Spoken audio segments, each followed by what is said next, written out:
ये प्रोटोजोआ का चौथा लेक्चर है और इसमें तो विशेष रूप से हम लोग मलेरिया पैरासाइट ही पढ़ेंगे। लेकिन पैरामीशियम जो हमारा लास्ट लेक्चर था उसमें गैमेट फ्यूजन हमें बताना है, तो हम गैमेट फ्यूजन बताकर ही आगे बढ़ेंगे। Paramecium gamete fusion, gamete fusion. इसमें क्या है कि जो जब गैमेट फ्यूजन करता है मेल गैमेटोसाइट, और जब ये फ्यूज करता है फीमेल गैमेटोसाइट कॉन्जुगेशन के दरमियान में, तो जो प्रोडक्ट मिलता है उसे हम लोग बोलते हैं जाइगोट न्यूक्लियस। चूंकि ये न्यूक्लियस ही है इसलिए जाइगोट न्यूक्लियस। ये सभी कॉमन बायोलॉजिकल टर्म है, तो इसलिए यहाँ पर कोई अब तक इशू है नहीं। अब जाइगोट न्यूक्लियस को हम लोग सिन कैरियन भी कहते हैं। सिन कैरियन, सिन कैरियन का मतलब होता है कि जब दोनों न्यूक्लियाई, मेल गैमेटोसाइट और फीमेल गैमेटोसाइट का ओरिजिन अगर एक ही है तो वो कैरियन हो गया। और साथ में क्या है कि सिन, सिन का मतलब होता है फ्यूजन। तो फ्यूजन ऑफ, और कैरियन का मतलब क्या हो गया, न्यूक्लियाई। तो fusion of nuclei is called synkaryon. अब जब बात आगे बढ़ती है बढ़ जाएगी। अब जब यह जाइगोट न्यूक्लियस हो गया, 2n हो गया, इसे हम लोग सिन कैरियन कह रहे हैं। अब ये माइटोसिस में जाएगा, दो न्यूक्लियस बन गए, दो न्यूक्लिया बन गया, ठीक है। फिर ये माइटोसिस में जाएगा, हम इसको काउंटिंग करते हैं, 1 2, तो 4 बन गया। एक बार और माइटोसिस में जाएगा, तीसरा माइटोसिस है, तो टोटल 8 बन गए। अब इस 8 में से 4 का जो सिलेक्शन होगा वह सिलेक्शन होगा मैक्रो न्यूक्लियस ग्रुप में। अब रैंडमली हम कर रहे हैं, ठीक है ना, हमको पता नहीं है लेकिन रैंडमली ऐसे ही होता है, ठीक है। जो मैं ब्लैक कलर से कर रहा हूं वो एक्चुअली क्या हो गए, 4 मैक्रो न्यूक्लियाई सिलेक्ट हो गए। 4 माइक्रो न्यूक्लियाई जो हैं क्या करते हैं हम सब जानते हैं कि ये वेजिटेटिव ग्रोथ करते हैं। और बाकी जो 4 बचे क्या हो गए, माइक्रो न्यूक्लियाई, जिसे मैं ग्रीन कलर से रंग रहा हूं। देखिए ये जो है चारों, ये हो गया 4 माइक्रो। अब चारों चारों का बंटवारा हो गया, अब दो हिस्से में ये अपना अपना दुकान संभाल लिए। एक 4 ठो माइक्रो न्यूक्लियाई, बार बार नहीं रंगेंगे, और 4 ठो मैक्रो न्यूक्लियाई। 4 4 करके ये दोनों 3 डिवीजन के बाद अपना अ, हो गया। अब जो 3 इसमें मैक्रो न्यूक्लियाई है उसको नेचर क्या करेगा, रिजेक्ट करेगा। रिजेक्टेड रिजेक्टेड रिजेक्टेड, और सिर्फ एक जो माइक्रोन्यूक्लिया है सेलेक्ट होगा। इस प्रकार से नेचर कितने स्टेज में चुन रहा है, क्यों चुन रहा है, ताकि द बेस्ट जो है वह जाए। ऐसा नहीं कि जो वेस्ट है वो चला जाए। और इस मैक्रो न्यूक्लियस न्यूक्लियाई में भी जो बड़ा वाला है या मेगा न्यूक्लिया, इसमें से भी दो जो होते हैं वो रिजेक्ट हो जाते हैं। अब फाइनल जो पैरामीशियम का सेल है, उस सेल में अगर हम देखें तो दो मैक्रो न्यूक्लियाई और एक माइक्रो मतलब छोटा न्यूक्लियस जो है वो मौजूद हो गया। सो दो मैक्रो न्यूक्लियाई और एक मैक्रो न्यूक्लियाई, ये उसमें हमें प्राप्त हो जाता है। साइंस कहता है कि ये सब चीजों को आप डायग्राम के मदद से भी देखें तो डायग्राम की मदद से आप बुक में देख लें, so that it will help you get these numbers. और जब आप लोग पढ़ते रहे होंगे अपने कॉलेज लाइफ में, प्लस टू में या ग्रेजुएशन में, इसका अलग अलग स्टेप में बनाना पड़ता था। सो ये जो है आपके मिलकर तैयार हो गए। अब फर्दर जो है इसको अगर डिवाइड करना है, फिशन करना है, बाइनरी फिशन जो करे, ये अपना आधा आधा बंटवारा कर लेता है। कैसे? देखिए एक स्टेप और आगे बढ़ते हैं। ठीक है, तो दो मैक्रो न्यूक्लिया है, एक माइक्रो न्यूक्लिया है। अब अगर ये बाइनरी फिशन में जाएगा, रिजल्ट क्या होगा? इस एक का दो हो जाएगा और ये दोनों आधे आधे अपने अपने एरिया में चले गए, और फिर दो, ये इसका बेसिक तरीका है। इस तरीके को फॉलो करना चाहिए हमें, ताकि हम ज्यादा ज्यादा चीजों को समझें। इसके रिप्रोडक्शन में जो नंबर ऑफ माइटोसिस है, न्यूक्लियस का डिवीजन है, न्यूक्लियस का फॉर्मेशन है, नेचर ऑफ न्यूक्लियस है, इन सब चीजों से सवाल जवाब ज्यादा रहता है, हमें सावधानी रखनी चाहिए।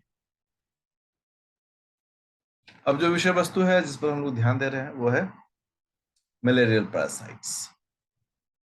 तो ये तो बड़ा एक जमाना था कि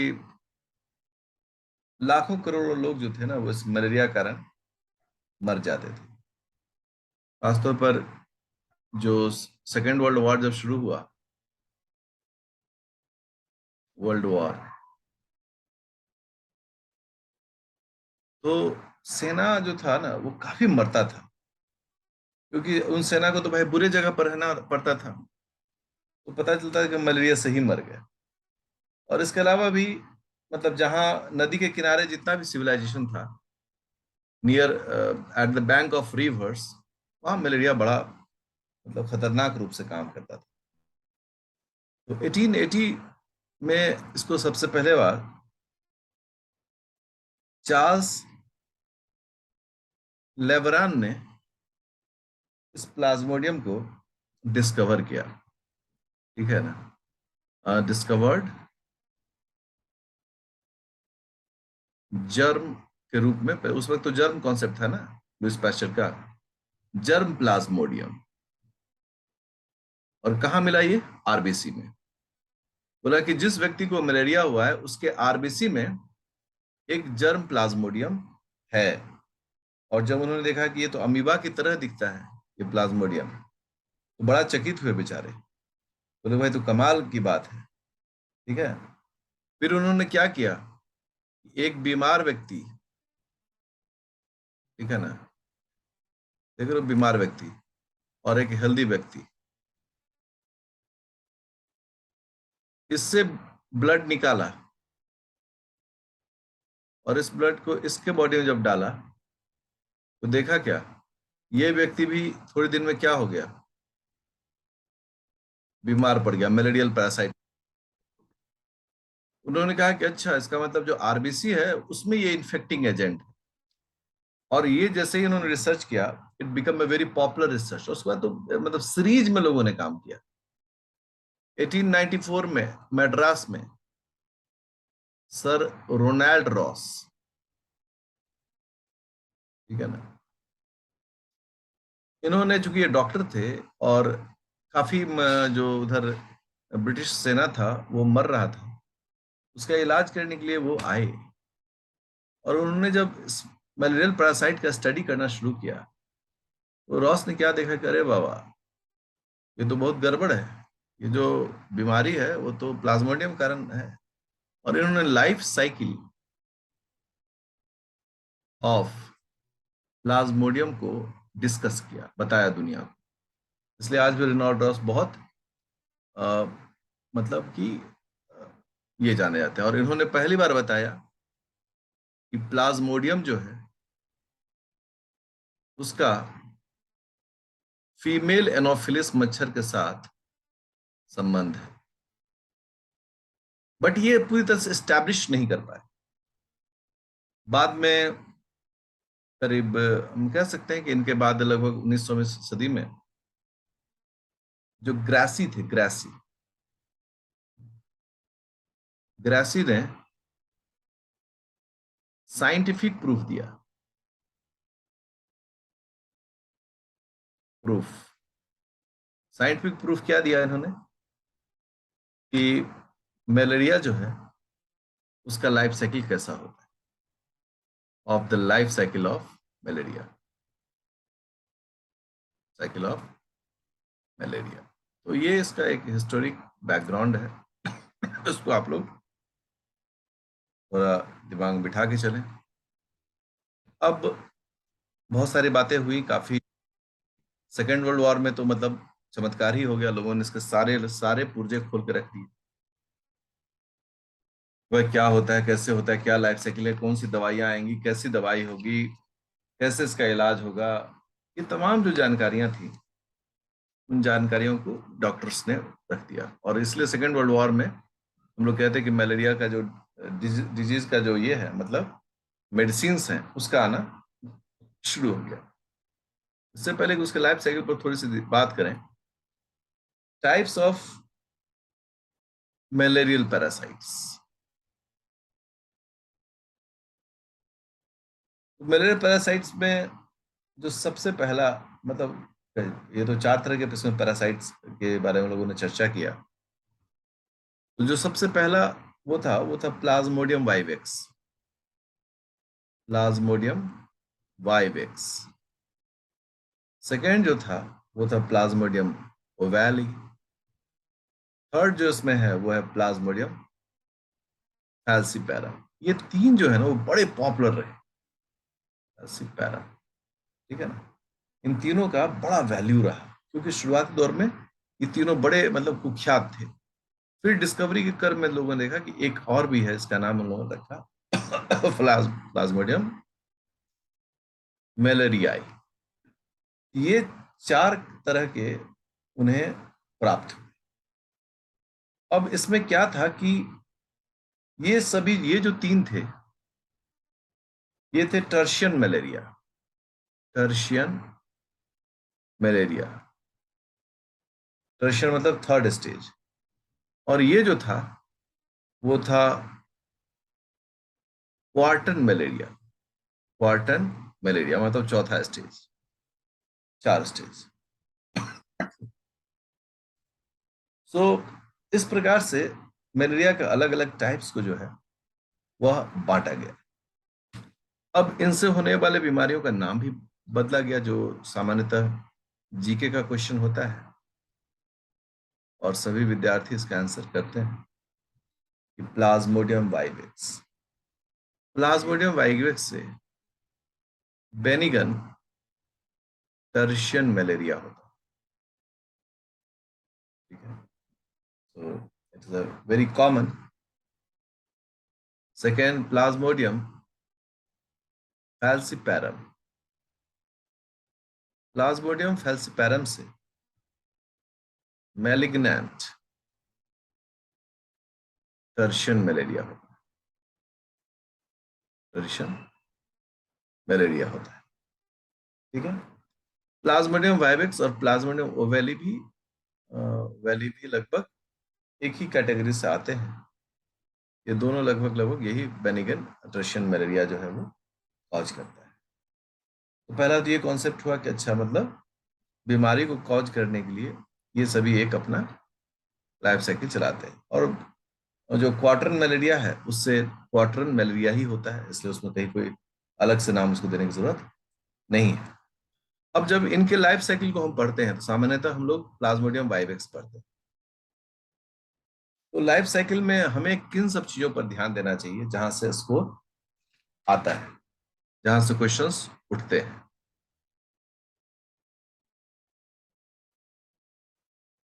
अब जब लाइफ साइकिल देखते हैं या लाइफ हिस्ट्री देखते हैं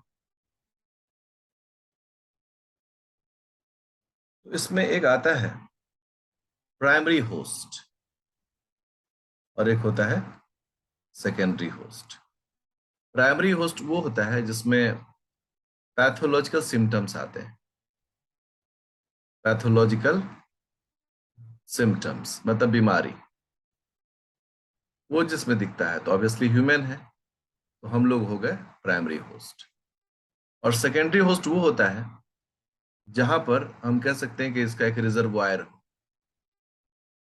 रिजर्वायर फेज, जहां पर ये सुरक्षित रहे अपने आप को और अपने वेट करे कि भाई हम एक सही समय पर प्राइमरी होस्ट के बॉडी में जाएं।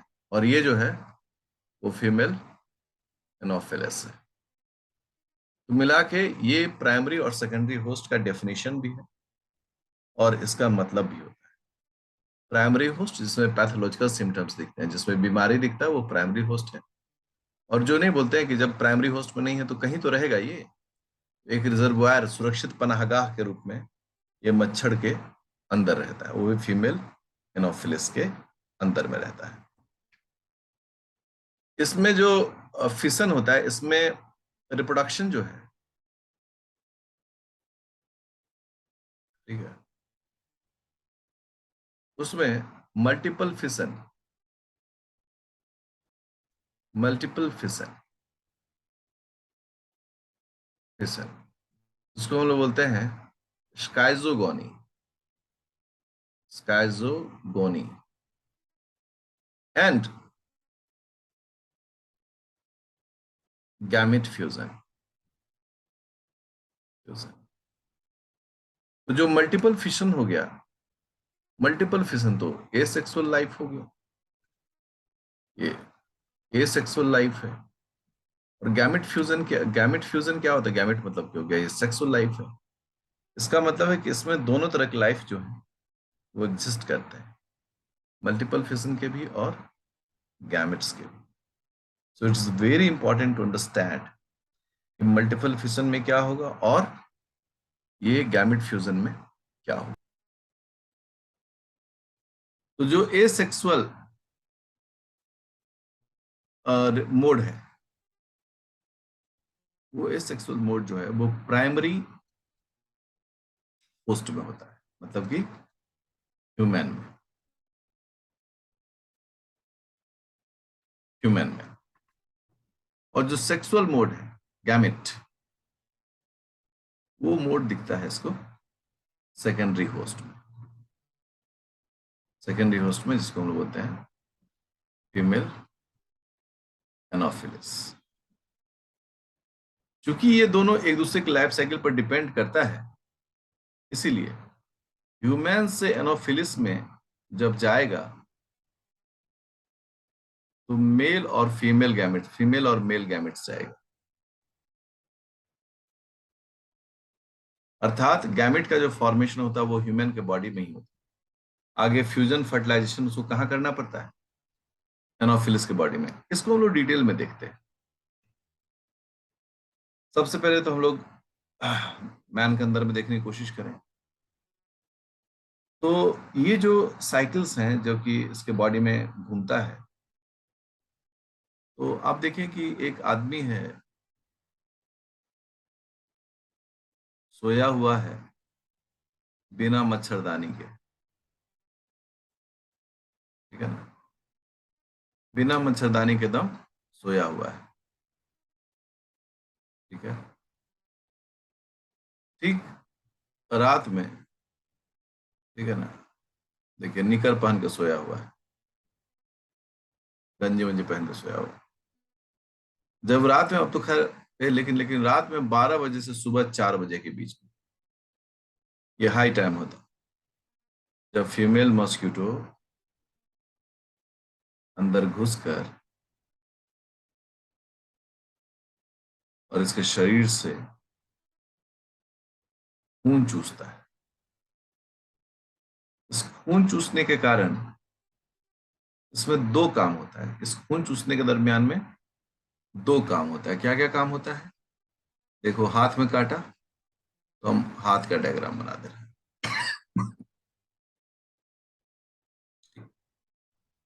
जब मॉस्किटो यहां पर इंसर्ट किया अपना अपना माउथ,